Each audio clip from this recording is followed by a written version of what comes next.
अस्सलाम वालेकुम नाजरीन, वेलकम टू इलेक्शन कॉर्नर। मैं हूं आपके साथ आपकी होस्ट हुदा शाह। नाजरीन, इलेक्शन की गहमा गहमी उरूज पर है, जलसे किए जा रहे हैं, रैलियां निकाली जा रही हैं और साथ साथ वर्कर्स कन्वेंशन भी किए जा रहे हैं और इसके साथ साथ डोर टू डोर कैंपेन का सिलसिला भी जारी है। लेकिन मुल्क में दहशतगर्द कार्रवाइयाँ भी बढ़ती जा रही हैं और दहशतगर्द हमारे मुल्क के अमन व अमान को ख़राब करने की भरपूर कोशिश कर रहे हैं। आज के रोज़ ही बहुत से अफसोसनाक वाक़यात भी हुए हैं। बाजोड़ की बात की जाए तो वहाँ पे फायरिंग से कौमी असम्बली के हल्का NA 8 के लिए उम्मीदवार रेहान ज़ेब खान जाँ बहक हो चुके हैं। 28 साल नौजवान उम्मीदवार रेहान ज़ेब पाकिस्तान तहरीक इंसाफ के दरीना कारकुन थे, लेकिन PTI की नामजदगी ना मिलने पर वो आज़ाद हैसियत से कौमी असम्बली के हल्का NA 8 और सूबाई असम्बली के एक हल्के से उम्मीदवार थे। इलेक्शन कमीशन ने इंतखाबी उम्मीदवार के कत्ल का नोटिस ले लिया है और कमीशन ने IG और चीफ सेक्रेटरी खैबर पख्तूनख्वा से फौरी रिपोर्ट भी तलब कर ली है। जबकि दूसरी जानिब बलोचिस्तान में भी बुज़दिल दहशतगर्दों की इंतखाबी अमल को रोकने की नाकाम कोशिशें जारी हैं। बलोचिस्तान में सिर्फ आज के रोज़ सियासी जमातों की इंतखाबी मुहिम पर 3 हमले हुए हैं, जिनमें एक शख्स जाँ बहक और 4 अफराद जख्मी हुए हैं। कल अब्दुल्ला में ANP की मुहिम पर हमले में एक मुकामी रहनुमा जाँ बहक हो चुके हैं और एक कारकुन जख्मी हुए हैं। केस वलीदा में भी पीपल्स पार्टी के उम्मीदवार और साबिक वजीर मीर ज़हूर बिलेदी के घर दस्ती बम से हमला किया गया है और कोयटा काई खान चौक पर पीपल्स पार्टी के उम्मीदवार जमाल रईसानी के दफ्तर पर भी दस्ती बम से हमला किया गया है। बाजोड़ से हमारे नुमाइंदे हबीबुल हक ने हमें ज्वाइन किया है, उनसे जान लेते हैं। अभी बताएगा ये अफसोसनाक वाक़या हुआ है, पुलिस क्या कह रही है, इन्वेस्टिगेशन कहाँ तक पहुँची है? जी शुक्रिया। आज दोपहर के बाद तहसील खार इलाका सदीकाबाद फाटक बाजार में NA 8 और B के 22 हल्के में नामालूम अपराध ने फायरिंग करके आज़ाद उम्मीदवार रेहान ज़ेब खान को शहीद कर दिया गया है, जिन्होंने शदीद जख्मी हालात में इलाज के लिए डिस्ट्रिक्ट हेडक्वार्टर खार अस्पताल मुंतकिल किया गया था। हम रेहान ज़ेब खान अस्पताल में जख्म किताब न लाते हुए चल बचे। इसी सैयद-उल-अमान के मुताबिक रेहान ज़ेब खान इलेक्शन कैंपेन के सिलसिले में सदीकाबाद फाटक में मौजूद थे कि नामालूम अपराध ने फायरिंग करके गोली सर पर लगी हुई है और जो उनके साथ 3 और साथी है वो भी जख्मी है। जख्मियों में सुल्तानी रूम, हजरत तलहा यूसुफ और फजल अमीन भी जख्मी है। जी अच्छा, हबीबुल हक ये भी बताएगा कि पुलिस की जानिब से कोई ऐसी रिपोर्ट पेश की गई है कि कोई दरीना दुश्मनी थी या ये कोई दहशतगर्दाना कार्रवाई थी? पुलिस के जो तर्जुमान है उनके साथ हमारी बातचीत हुई है और वो कह रहे कि इसी तरह कोई जाती दुश्मनी तो नहीं है और उन्होंने ये भी कहा कि पुलिस जो इसी ताना खार है और उनके साथ CTD की जो एहलकार है वो इलाके को घेरे में लेकर सर्च ऑपरेशन शुरू किया है और अभी तक उन्होंने ये कंफर्म नहीं किया। मुल्ज़िमान के लिए सर्च ऑपरेशन जो है वो शुरू कर दिया गया है। हबीबुल हक हमारे रहेगा। आतिफ भट्ट ने भी हमें ज्वाइन किया है। आतिफ, आपके पास क्या इंफॉर्मेशन है? आज के रोज़ बलूचिस्तान में भी दहशतगर्द दाना कार्रवाइयाँ हुई हैं और बाजोड़ में भी अफसोसनाक वाक़या हुआ है। इलेक्शन कमीशन ने इस हवाले से नोटिस भी ले लिया। जी, इलेक्शन कमीशन की जानिब से जो गुज़श्ता रोज़ बलूचिस्तान में हुआ था और कोयटा में भी सियासी जो जमात है उसके दफ्तर पर जो हमला हुआ था और उसके बाद आज बजोड़ में जो एक उम्मीदवार जो हैं उनको गोली मारकर कत्ल कर दिया गया है, उस हवाले से इलेक्शन कमीशन की जानिब से नोटिस लिया है और इलेक्शन कमीशन ने ना सिर्फ जो चीफ सेक्रेटरी और IG KP के हैं उनसे रिपोर्ट तलब की है, बल्कि जो इस वक्त जो बिगड़ती हुई अमन अमान की सूरत हाल है खैबर पख्तूनख्वा में और बलूचिस्तान में, इसका नोटिस लेते हुए कल एक अहम इजलास जो है वो तलब कर लिया है और कल 3 बजे ये इलेक्शन कमीशन का अहम इजलास जो है वो इलेक्शन कमीशन में होगा। चीफ सेक्रेटरी और IG पुलिस और इसी तरह वज़ीर दाखिला और सेक्रेटरी दाखिला जो हैं वो कल के इजलास में अमन व अमान की जो सूरत हाल है दोनों सूबों में KPK में भी और जो बलूचिस्तान में है उस हवाले से तफसीली ब्रीफिंग देंगे। इंटेलिजेंस एजेंसियों के जो नुमाइंदे हैं उनको भी बुलाया गया है ताकि वो भी जो इंटेल रिपोर्ट्स हैं वो इलेक्शन कमीशन के साथ शेयर करें, चूँकि इलेक्शन जैसे जैसे करीब आता जा रहा है दहशतगर्दों की जो कार्रवाइयाँ हैं उसमें मज़ीद तेज़ी आती जा रही है, और उस हवाले से जो सिक्योरिटी इंतजाम किए गए हैं या मज़ीद जो इंतजाम किए जा रहे हैं ताकि इलेक्शन जो है वो साफ शफाफ। इन तमाम तर सूरत हाल को काबू करने के लिए क्या मैकेनिज्म जो है वो बनाया गया है सिक्योरिटी इदारों की जानिब से? जी, सिक्योरिटी इदारों की जानिब से अपने तौर पर तो मैकेनिज़्म बना लिया गया है, और इसी हवाले से कल ब्रीफिंग देंगे कि जैसे वाक़यात में तेज़ी आती जा रही है तो जो पुलिस की सिक्योरिटी है या इंटेलिजेंस एजेंसियां हैं उनकी जानिब से जो इंटेल शेयरिंग जो होती है पुलिस के साथ उसमें तेज़ी लाई जा रही है, और जगह जगह जहाँ जहाँ खदशात हैं दहशतगर्दी के वहाँ पर भी सिक्योरिटी जो है वो उसमें भी इजाफा किया जा रहा है, और इस हवाले से सूबों की जानिब से प्लान जो है वो तैयार कर लिया गया है जो कल इलेक्शन कमीशन के साथ शेयर किया जाएगा, और इलेक्शन कमीशन की जानिब से भी दोनों जो सूबाई निगरान हुकूमतें हैं उनको अहकामात भी जारी किए जाएंगे, हदायत भी जारी की जाएंगी। इन खदशात का जो जिक्र है वो हमने देखा कि बहुत सी पॉलिटिकल पार्टी के रहनुमाओं ने ये अब से कुछ दिन पहले भी मौलाना फजलुर रहमान के भी बारहा इस तरह की स्टेटमेंट सामने आती रही हैं कि यहाँ पे दहशत गर्दी का ख़तरा है, यहाँ पे सेफ नहीं है, ऐसे हालात में हम इंतखाबी मुहिम चला रहे हैं। उन्होंने तो यहाँ तक ये भी कह दिया था कि मुझे नहीं पता होता कि मैं शाम को घर वापस जाऊँगा भी या नहीं।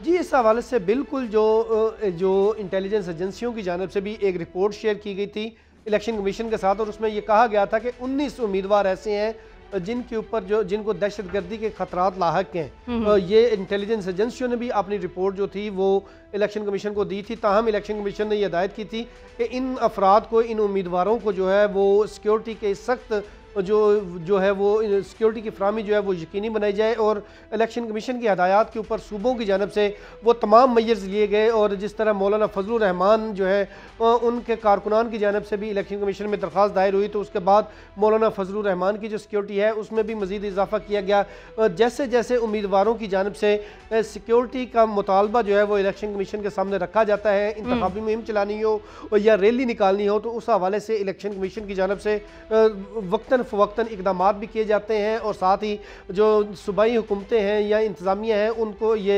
हदायत जारी की जाती हैं कि मुतल्लिका उम्मीदवार को ना सिर्फ सिक्योरिटी फराहम की जाए बल्कि उसको लेवल प्लेइंग फील्ड के लिए जो वो रैली निकालना चाहते हैं या कॉर्नर मीटिंग करना चाहते हैं, जलसे करना चाहते हैं, तो उस हवाले से सिक्योरिटी के फुल प्रूफ इंतजामात की हदायत जो है वो इलेक्शन कमीशन की जानिब से की जा रही है। ठीक है, आतिफ साफ रहेगा। हबीबुल हक मुझे बताएगा, क्योंकि बाजोड़ में ये अफसोसनाक वाक़या पेश आया है, रेहान ज़ेब खान जो हैं वो जाम बहक हो गए हैं, तो उनको पहले से कोई थ्रेट थे, इस तरह की कोई इंफॉर्मेशन मिली है आपको?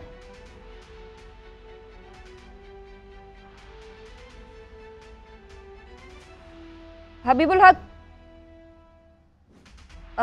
हक गालिबन उनसे रब्ता मुनक़ता हो गया है। आतिफ, आपके पास कोई ऐसी इंफॉर्मेशन है, क्योंकि जैसा कि आप कह रहे हैं जैसे जैसे रहनुमा हैं वो बताते हैं कि जी हमें सिक्योरिटी फ़राहम की जाए, तो उनको सिक्योरिटी फ़राहम की जाती है, तो रेहान ज़ेब खान जो जाम बहक हुए हैं उनको इस हवाले से कोई थ्रेट थे? बाजोड़ की क्या सिचुएशन है वहाँ पे? ज़ाहिर बात है वहाँ पे भी उम्मीदवार जो हैं वो इलेक्शन कैंपेन्स कर रहे हैं। जी बिल्कुल, जो इस वक्त इलेक्शन हो रहे हैं, जिस माहौल में हो रहे हैं, जैसे जैसे इलेक्शन करीब आ रहे हैं दहशतगर्दों की जो कार्रवाइयाँ हैं उसमें इजाफा होता जा रहा है। ताहम अगर रेहान ज़ेब खान की बात की जाए तो मरकज़ी सेक्रेटरीट इलेक्शन कमीशन में अभी तक उनकी सिक्योरिटी के हवाले से कोई भी जो दरख्वास्त है वो यहाँ पर मौसूल नहीं हुई इलेक्शन कमीशन को, क्या आया उनकी जान को खतरा है, इलेक्शन कमीशन ने नोटिस ले लिया है और कल इस हवाले से इजलास की सदारत करेंगे चीफ इलेक्शन कमिश्नर। बहुत शुक्रिया। आतिफ भट्ट हमारे साथ मौजूद थे और हबीबुल हक हमें तफसीलात से आगाह कर रहे थे। नाज़रीन, अब बात कर लेते हैं खैरपुर के हल्का PS 26 में मुकाबले की, जहाँ पाकिस्तानी सियासत के दो बुजुर्ग रहनुमा मद्दे मुकाबिल हैं। 91 साला कायम अली शाह का मुकाबला उनके हम उम्र और पुराने दोस्त गौस अली शाह से हो रहा है। कायम अली शाह तीर के निशान पर इलेक्शन लड़ रहे हैं, जबकि उनके दोस्त गौस अली शाह आज़ाद उम्मीदवार के तौर पर मैदान में हैं। हमारे साथ राशिद सदीक हमारे नुमाइंदे मौजूद हैं। राशिद बताएगा, दोनों बेस्ट फ्रेंड्स जो हैं वो अलग अलग इंतखाबी निशान ये इलेक्शन लड़ रहे हैं।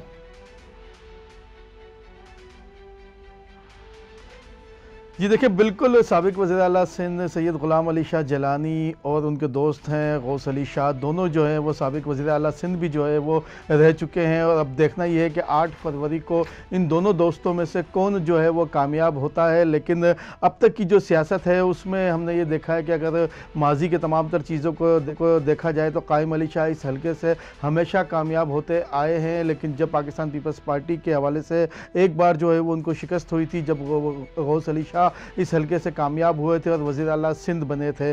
और ये गालिबन 2024 का वो इंतखाब होगा कि जिसमें पाकिस्तान का ये हल्का एक ऐसा हल्का होगा जिसमें 2 मौमर तरीन जो है वो सियासतदान इस हल्के से उम्मीदवार होंगे। और यहाँ पर एक और चीज़ मैं आपको याद दिलाता चलूँ कि पाकिस्तान पीपल्स पार्टी के जो चेयरमैन हैं बिलावल भुट्टो जरदारी, वो इलेक्शन से कबल मुतअद्दिद बार जो है वो अपनी प्रेस कॉन्फ्रेंस और जलसों में जो ज़ायद उम्र के लोग हैं उन पर जो है वो खासी तनकीद कर चुके हैं। तो उन्हीं की जानिब से जो उनकी पार्टी है उसमें जो सबसे ज़्यादा पाकिस्तान के सियासतदान सबसे ज़ायद उम्र के हैं गौस अली शाह, उनको जो है वो टिकट दिया गया। यकीनन काफ़ी पुराने सियासतदान हैं और कानून के हवाले से काफ़ी उनको जो है वो गिरफ्त है उनकी तमाम तर चीज़ों की। और एक और चीज़ जी, कायम अली शाह को एक और चीज़ बता दूं कि पाकिस्तान के ये वाहिद सियासतदान भी हैं कि जब पाकिस्तान में पहली जो वजारत बनाई गई थी गिलगित और अमूर कश्मीर की फेडरल गवर्नमेंट की, तो उसके भी ये सबसे पहले वजीर बने थे कायम अली शाह। और इसके साथ साथ ये कौमी असम्बली में भी जो है एक से ज़ायद बार जो है वो जा चुके हैं। और 1970 में जो पाकिस्तान की आइन और कानून साज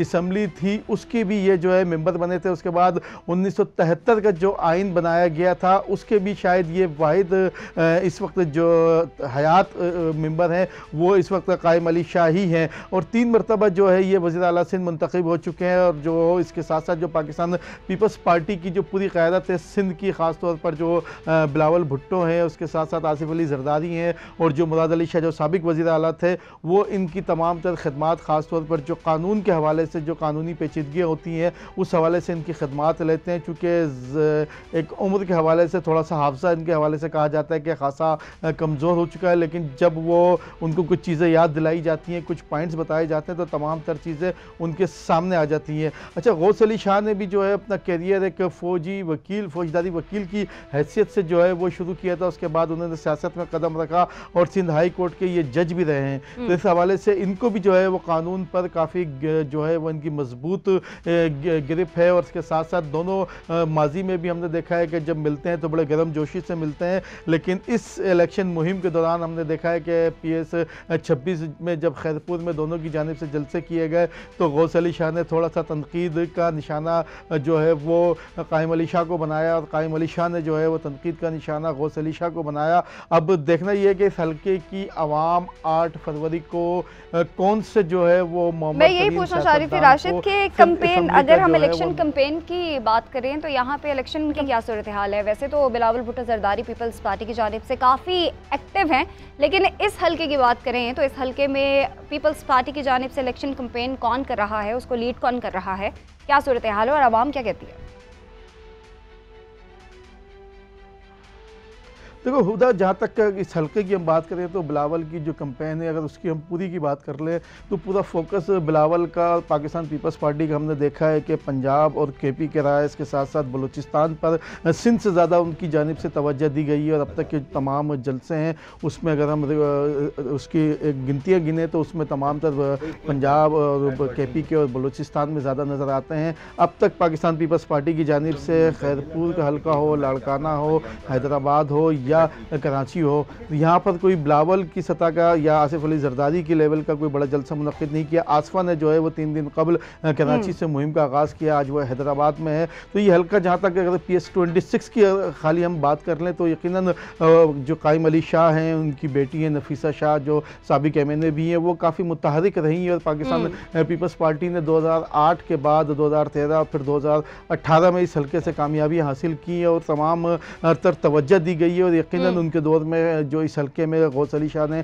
और उनकी बेटी ने काम भी करवाया, तो यकीनन जो अगर हम इस हल्के की आवाम का रुझान देखें तो वो पाकिस्तान पीपल्स पार्टी की तरफ नज़र आता है। लेकिन चूँकि GDA और PMLN का भी एक थोड़ा फैक्टर है वहाँ पर, GDA का ख़ास तौर पर मैं कहूँगा कि उनका फैक्टर है। अब GDA अगर गौस अली शाह की हिमायत करती है तो यकीनन कायम अली शाह को टफ टाइम दिया जा सकता है, लेकिन शिकस्त जो है वो उनको देना खासा मुश्किल होगा। उनका भाई हल्का है। ठीक है, राशिद सदीक हमें इस हल्के के हवाले से जो बता रहे थे, बहुत शुक्रिया आपका। नाज़रीन, इलेक्शन 2024 की गहमा गहमी अपने उरूज पर है। जिंदा दिलाने लाहौर की इंतखाबी सियासत भी ज़रा मुनफरिद ही है।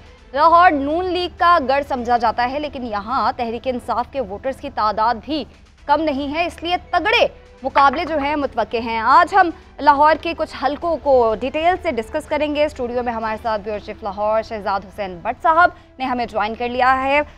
भट्ट साहब, हल्का NA 117, NA 118, NA 119 और NA 120, ये सारे हलके वो हैं जो नून लीग का गढ़ समझे जाते हैं।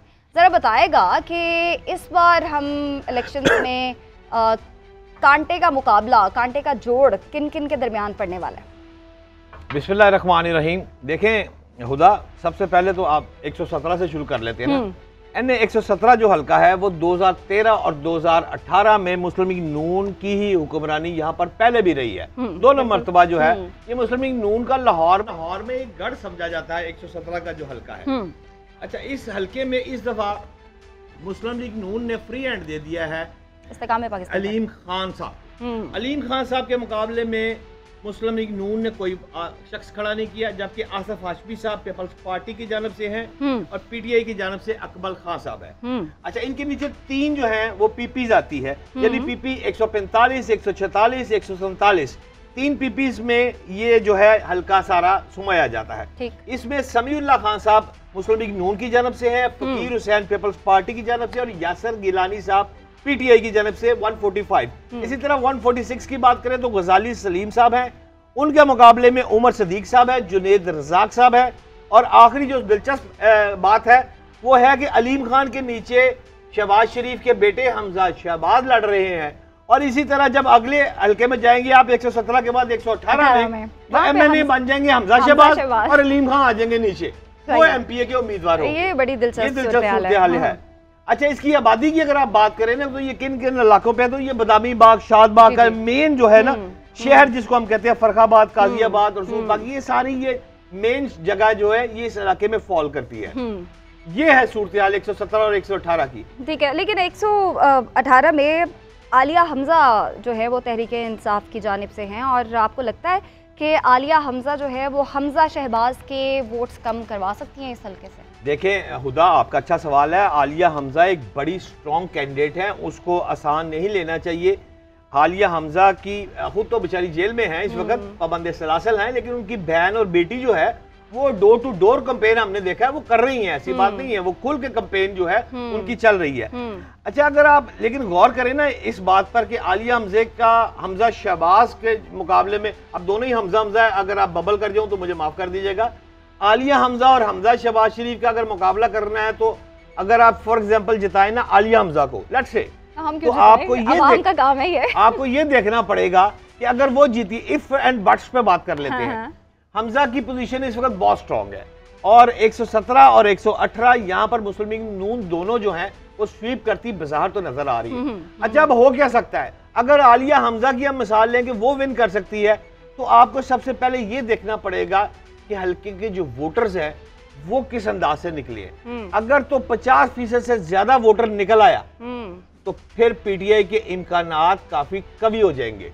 आप ये देखें ना कि अगर आपके 117 की मिसाल के मैं लूं, अगर मिसाल मैं देता हूं आपको, तो 5 लाख जो है 20,453 वोट है। ठीक। अच्छा, जो मर्द वोटर है 2 लाख है और खवातीन वोटर जो है वो 2,38,000, यानी बराबर बराबर चल रहा है। खवातीन और मर्द एक ही सूरत हाल में चल रहे हैं।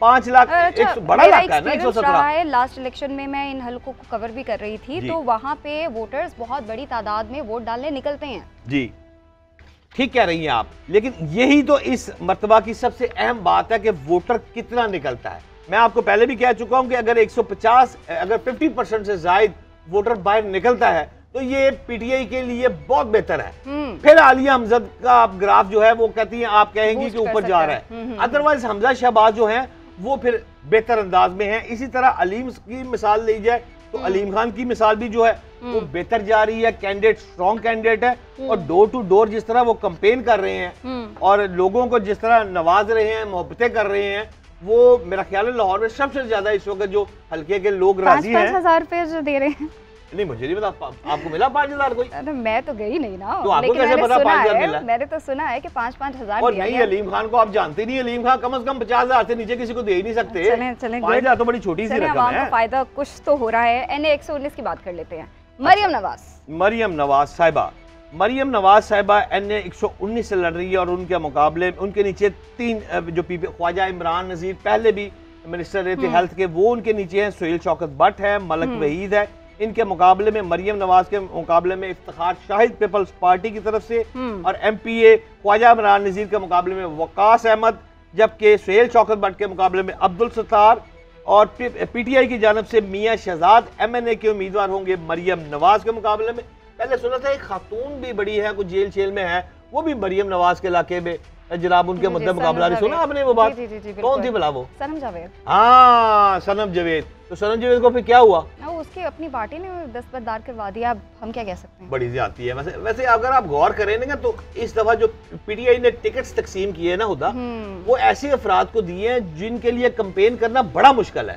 अगर ये शायद कोई न्यू यंगस्टर को, हाँ ज्यादा जेल में है, उनके तो दफातर ही नहीं खुल रहे, और ऊपर से पाबंदी जो जिस तरह की है वो तो आपको पता है, मौसम काला है, अबरालूद है, बारिश का इम्कान है, सब डरे डरे, हर कोई खौफजदा है, इस घर में जैसे दीवारों में बम रखा है, वो वाला हिसाब चल रहा है ना। तो इस हालात में अगर कोई ऐसे यंगस्टर को मेरा ख्याल है को दी जाती है टिकट्स, तो शायद बहुत बेहतर हो जाता है। लेकिन इसके पीछे वजह कुछ सामने आई है, क्यों दस्तबरदार किया गया है? काफी स्ट्रॉन्ग कैंडिडेट थी, उनको तो इजाजत भी मिल गई थी कोर्ट की जानिब से। नहीं, आप दुरुस्त कह रही हैं, लेकिन उसमें सिर्फ ये है कि जो 119 में से आप देखें ना, मियां शहजाद लड़ रहे हैं मरियम नवाज के मुकाबले में, तो उनकी काफी कुर्बानियां, उनका भाई जेल में है, वो खुद भाई के बाइस उनको जेल में होने की वजह से उसको मियां शहजाद को टिकट दिया गया, और शहजाद की रिप्यूट भी मार्केट में बड़ी अच्छी है अपने भाई की वजह से, और लोग जो हैं उसको जानते हैं। और इसमें जो इलाके भी है ना वो भी बड़े अहम है 119 की अगर आप बात करते हैं। इसमें गड़ी शाह, मुस्लिम पार्क, मेन इकबाल, चमन पार्क, और ये सारे जो बस्तियां ना, ये बड़ी इसमें वोटर्स की तादाद काफी सारी है। और याद रहे कि 2018 का जो इलेक्शन था, इस जगह पर 91% हुदा वोट पड़े थे। अब मैं वही इसी बात पर आपको लाना चाह रहा हूँ कि 91% अगर वोट पड़े थे इस दफा, तो अब फिर 51 का वो पिछला 2018 का सिलसिला अगर ऊपर जाता है, तो इसको भी मरियम नवाज के मुकाबले में, टफ मुकाबले में ये शख्स भी आ सकता है। ठीक है, चलें अब NA 120 की बात कर लेते हैं। साबिक स्पीकर कौमी असम्बली अयाज सादिक नून लीग के यहाँ से उम्मीदवार। हाँ जी, सरदार अयाज सादिक साहब जो हैं साबिक हमारे स्पीकर कौमी असम्बली, उनका जो है ना काफी इस दफा लड़ाइयाँ मारकुटाई रही है। पहले उनका वो भी अपने हल्के में काफी स्ट्रॉन्ग हैं। हाँ, लेकिन ये उनका हल्का नहीं है, वो रेल असगर के मुकाबले में इलेक्शन लड़ना चाह रहे थे। हाँ। लेकिन रेल असगर साहब जो है वो डंडी पट्टी, खुद भी पहलवान है, और माजरत के साथ उन्होंने मेरी इन्फॉर्मेशन जो है वो ये थी कि अगर मुस्लिम लीग टिकट ना देती तो रेल असगर बिला मुकाबला खड़े हो जाते। अच्छा। और वो जीत भी जाता। खुदा रेल असगर MNA इतना स्ट्रॉन्ग कैंडिडेट है, वो सारा साल अपने लोगों से ना यूं करके नथी होकर जुड़ा होता है। इसलिए अवाम को यही चाहिए। हाँ, अवाम को तो काम चाहिए ना भाई, जो उसका काम करेगा। अच्छा, हम लोग ना भूल जाते हैं, आज भी भुट्टो जिंदा है, लेकिन वोट हम नहीं देते। बहुत सारी पार्टियां जो चली जाती है ना, फिर हम लोग थोड़ा सा भूल जाते हैं। हम देखते हैं कि फिर वक्त कौन जीत रहा, एक हवा बन जाती है, एक एटमॉस्फेयर क्रिएट हो जाता है ना, जो उससे लगता है कि जनाब फलाना बंदा प्राइम मिनिस्टर बन रहा है, या शहबाज या नवाज, दोनों में से एक बनेगा। आजकल भी एक हवा तो फिर कुछ लोग वोट वैसे ही कास्ट कर देते हैं जो ना चाहने वाले होते हैं। और ऊपर से देखे ना, कल भी सजाएं, आज भी सजाएं, वो जेल शेल ये वो। अच्छा, इसमें दो पहलू देखे जाएंगे। एक पहलू तो ये इसमें सामने आएगा कि लोग डर जाएंगे, खौफजदा हो जाएंगे, और वो वोट अब PTI को बहुत कम डालेंगे। एक दूसरा पहलू भी है, उसमें दूसरा पहलू ये है कि गुस्सा आएगा, क्यों इतनी पनिशमेंट दी गई। दोनों केसों में क्यों 8 फरवरी के बाद भी तो दी जा सकती थी।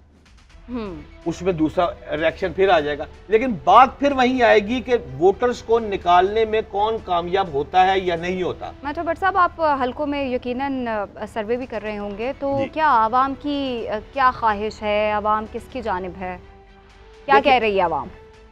देखें हुदा, आवाम जो है ना, वो पंजाबी में कहते हैं वाह वरोला, गोल अराउंड घूमती हुई हवा होती है ना, उसको पंजाबी में कहते हैं वाह वरोला। आवाम होती है वाह वरोले की तरह, ये घूमती रहती है। चढ़ते सूरज को हम लोग सलाम जरूर करते हैं। हमें पता होता है कि फलाना पार्टी जीत रही है। अगर पीटीआई पिछली दफा जीत रही थी तो आपको भी पता, याद है, पता था ना आपको भी जीत रही है। उससे पहले मुस्लिम लीग नून नवाज शरीफ प्राइम मिनिस्टर बन रहे थे, सबको पता था। ये पाकिस्तान का लम्हा फिक्रिया है। अफसोस भी किया जा सकता है इस पर कि हमें पहले पता चल जाता है कि रिजल्ट क्या आने वाला है। इस दफा भी जो आप 17, 18, 19 की बात कर रही है, मेरे को समझ आ रही है कि यार ये हमजा शहबाज ने जीतना है, अलीम साहब ने जीतना है, मरियम नवाज साहब ने जीतना है। अब बात फिर वहीं आ जाएगी, अपसेट कभी भी हो सकता है और पीटीआई अपसेट मार सकती है। अभी तक पीटीआई को अगर आप कहना रेस से बाहर निकल गई है, ये नहीं है कि अगर आप कहें कि वो रेस से बाहर चली गई, तो रेस से बाहर तो नहीं हुई। अब देखना ये है कि 8 फरवरी को वोटर्स कितनी बड़ी तादाद में बाहर निकलता है। शहजाद हुसैन भट्ट, ब्यूरो चीफ लाहौर, हमारे साथ स्टूडियो में मौजूद थे और डिटेल से हमने आज लाहौर के 4 हलकों को डिस्कस किया है। नाज़रीन, यहाँ वक्त हुआ एक ब्रेक का, हमारे साथ रहिएगा।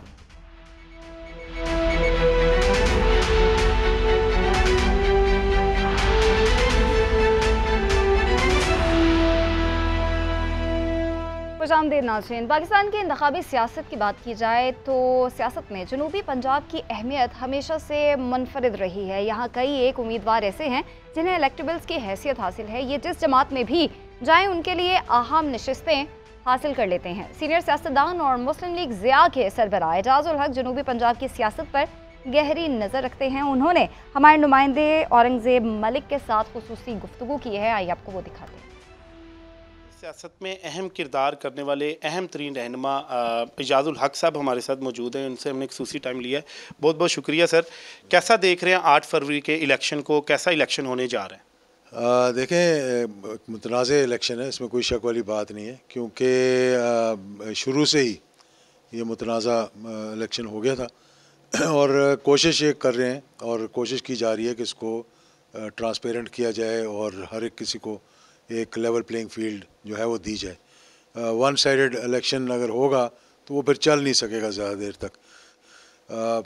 अभी पंजाब की सूरत हाल आप देख रहे हैं और मैंने देखा है कि जो मेन पार्टी है जिसके जलसे ना उनके हो रहे हैं, ना जो दूसरी पार्टी है जो सिंध से आई हुई है यहाँ पंजाब के अंदर, ना उनके जलसे हो रहे हैं।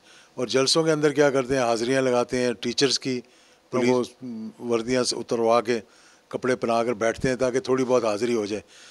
मुझे बड़ा दुख होता है ये देखकर कि इतनी बड़ी जमात जिसने 3 दफ़ा पाकिस्तान के ऊपर हुक्मरानी की हो, पंजाब उनके पास रहा हो और अब लोग जो है उनको पसीरा ही नहीं दे रहे। और ये सारा किया धरा जो है ना, सबसे बड़ी गलती इनसे हुई जो इन्होंने कहा कि हमने रियासत को बचाया, अपनी सियासत को नहीं बचा सके। तो वाकई में इन्होंने अपनी सियासत को भी ख़राब किया और रियासत को भी ख़राब किया। 16 माह जो इस मुल्क के साथ हुआ है, इन जमातों ने जो किया है, PDM की जमातों ने, अवाम उसको भूली नहीं है। तो ये जलसे जुलूस जितने मर्ज़ी करते रहें, बक्से इनके खाली निकलेंगे। अच्छा, ये बताइएगा एजाज उल हक साहब के जो 8 फरवरी का इलेक्शन होने जा रहा है उसके बाद जो हुकूमत बन रही है वो भी कह रहे हैं कि बड़ी मुतनाज़ हुकूमत होगी, ज़्यादा देर चल नहीं सकेगी। इस हवाले से क्या राय है आपकी? देखिए, मांगे तांगे की हुकूमतें कभी भी नहीं चलती।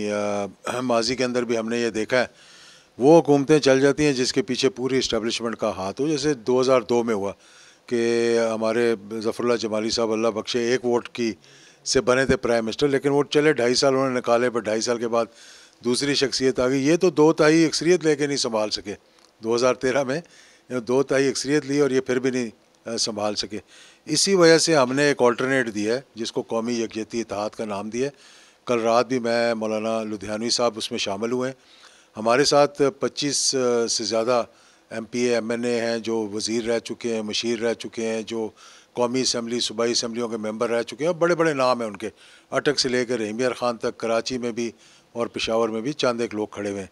तो ये 36 लोगों में से जितने भी जीतेंगे वही इंशाल्लाह जिस तरफ टिल्ड करेंगे वहीं हुकूमत बनेगी इंशाल्लाह। तो सर तहरीक इंसाफ की जानिब से क्या कहेंगे? तहरीक इंसाफ को इस वक्त जो है वो लेवल प्लेइंग फील्ड नहीं मिल रही है कि रैलियाँ उन्होंने निकाली थी उसके ऊपर भी मुकदमे दर्ज हो गए, तो ऐसा इलेक्शन कैसे देखते हैं? तहरीक इंसाफ का क्या मुस्तकबिल है? देखिए तहरीक इंसाफ का बात ये थी कि उनको जब उनका सिंबल नहीं मिला था तो इलेक्शन उनका वहीं ख़त्म हो गया था। अब जितने भी मेंबर उनके जीतेंगे वो आज़ाद जीतेंगे, वो जितने मर्ज़ी हलफ देते रहें, जाएंगे वहीं जहाँ पे उनका मफाद होगा। तो इसलिए तहरीक इंसाफ के लिए ये वाला इलेक्शन जो है वो इतनी कामयाबी नहीं लेकर आ सकता। जी बहुत बहुत शुक्रिया। इजाजुल हक साहब हमारे साथ मौजूद थे, उन्होंने मुल्की सियासत के ऊपर कुछ बातें की हैं जो नाज़रीन ने सुनी है और उनका ये कहना है कि इस वक्त मुल्क को एक इत्तेहाद की ज़रूरत है। बहुत शुक्रिया मलिक। इजाजुल हक साहब की आपने गुफ्तगू मुलाहिज़ा की। नाज़रीन इलेक्शन कॉर्नर से आज के लिए इतना ही, मुझे इजाज़त दीजिए, कल दोबारा से आपसे मुलाकात होगी। अल्लाह हाफ़िज़।